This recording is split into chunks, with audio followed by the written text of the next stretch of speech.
2024년 9월 29일 일용할 양식 말씀 사무엘하 14장 1절에서 17절 요절 13절 제목 드고와 여인에게 말려든 다윗.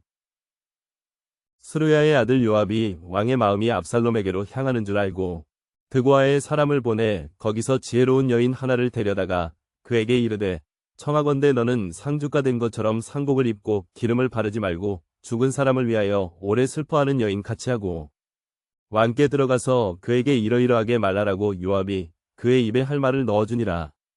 드고아 여인이 왕께 아랠 때에 얼굴을 땅에 대고 엎드려 이르되 왕이여 도우소서 하니 왕이 그에게 이르되 무슨 일이냐 하니라. 대답하되 나는 진정으로 과부니이다. 남편은 죽고 이 여종에게 아들 둘이 있더니 그들이 들에서 싸우나 그들을 말리는 사람이 아무도 없으므로 한 아이가 다른 아이를 쳐 죽인지라. 온 족속이 일어나서 당신의 여종 나를 핍박하여 말하기를 그의 동생을 쳐 죽인 자를 내놓으라. 우리가 그의 동생 죽인 죄를 갚아 그를 죽여 상속자 될 것까지 끊겠노라 하오니 그러한즉 그들이 내게 남아있는 숯불을 꺼서 내 남편의 이름과 씨를 세상에 남겨두지 아니하겠나이다 하니 왕이 여인에게 이르되 내 집으로 가라. 내가 너를 위하여 명령을 내리리라 하는지라. 드고아 여인이 왕께 아뢰되 내 주 왕이여 그 죄는 나와 내 아버지의 집으로 돌릴 것이니 왕과 왕위는 허물이 없으리이다. 왕이 이르되 누구든지 내게 말하는 자를 내게로 데려오라. 그가 다시는 너를 건드리지도 못하리라 하니라. 여인이 이르되 청하건대 왕은 왕의 하나님 여호와를 기억하사 원수 갚는 자가 더 죽이지 못하게 하옵소서. 내 아들을 죽일까 두렵나이다 하니 왕이 이르되 여호와께서 살아계심을 두고 맹세하노니 내 아들의 머리카락 하나도 땅에 떨어지지 아니하리라 하니라. 여인이 이르되 청하건대 당신의 여종을 용납하여 한 말씀을 내 주 왕께 여쭙게 하옵소서 하니 그가 이르되 말하라 하니라. 여인이 이르되 그러면 어찌하여 왕께서 하나님의 백성에게 대하여 이 같은 생각을 하셨나이까. 이 말씀을 하심으로 왕께서 죄 있는 사람같이 되심은 그 내쫓긴 자를 왕께서 집으로 돌아오게 하지 아니하심이니이다. 우리는 필경 죽으리니 땅에 쏟아진 물을 다시 담지 못함 같을 것이오나 하나님은 생명을 빼앗지 아니하시고 방책을 베푸사 내쫓긴 자가 하나님께 버린 자가 되지 아니하게 하시나이다. 이제 내가 와서 내 주 왕께 이 말씀을 여쭙는 것은 백성들이 나를 두렵게 하므로 당신의 여종이 스스로 말하기를 내가 왕께 여쭈으면 혹시 종이 청하는 것을 왕께서 시행하실 것이라.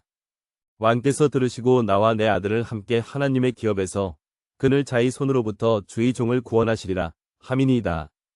당신의 여종이 또 스스로 말하기를 내 주 왕의 말씀이 나의 위로가 되기를 원한다 하였사오니 이는 내 주 왕께서 하나님의 사자같이 선과 악을 분간하심이니이다. 원하건대 왕의 하나님 여호와께서 왕과 같이 계시옵소서.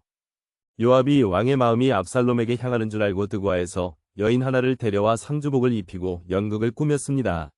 여인의 아들 둘이 들에서 싸우다가 한 아이가 다른 아이를 쳐 죽였는데 온 족속이 일어나 동생을 쳐 죽인 자를 죽여 상속자 될 것까지 끊겠다고 한다는 것이었습니다. 여인은 다윗에게 이 사정을 이야기하고 복수하려는 자들의 손에서 살아있는 아들을 건져달라고 간구했습니다. 여인의 계속된 설득 앞에 다윗은 여인의 아들이 결코 상하지 않도록 하겠다고 맹세합니다. 이제 여인은 자신이 하는 이야기가 다윗에 관한 이야기임을 밝힙니다. 그리고 압살롬을 용서하지 않고 내쫓긴 그대로 방치한다면 왕이 죄 있는 사람같이 될 것이라고 말합니다. 압살롬을 처벌한다고 해서 죽었던 암논이 다시 살아오지 않으며 죄인일지라도 그에게 살 길을 열어주는 것이 하나님의 마음이 아니겠느냐는 논리로 설득합니다. 그런데 사실상 다윗이 압살롬을 내쫓은 것이 아니라 압살롬 스스로가 도망친 것이었습니다. 다윗은 아버지로서의 사사로운 감정으로는 압살롬을 받아들이고 싶으나 하나님의 공의를 세워야 하기에 선뜻 압살롬을 데려올 수 없었습니다. 여인은 이런 다윗의 난감한 상황을 파고들어 압살롬을 데려오도록 강하게 압박했습니다. 탕자를 뜨겁게 영접한 아버지처럼 범죄한 사람이 회개하면 마땅히 받아들여야겠지만 죄를 인정하지도 않는 사람을 받아들일 수는 없습니다. 그렇다고 차갑게 냉대해서는 안 됩니다. 다만 하나님의 손길에 맡기며 그의 영혼을 위해 기도해야 합니다.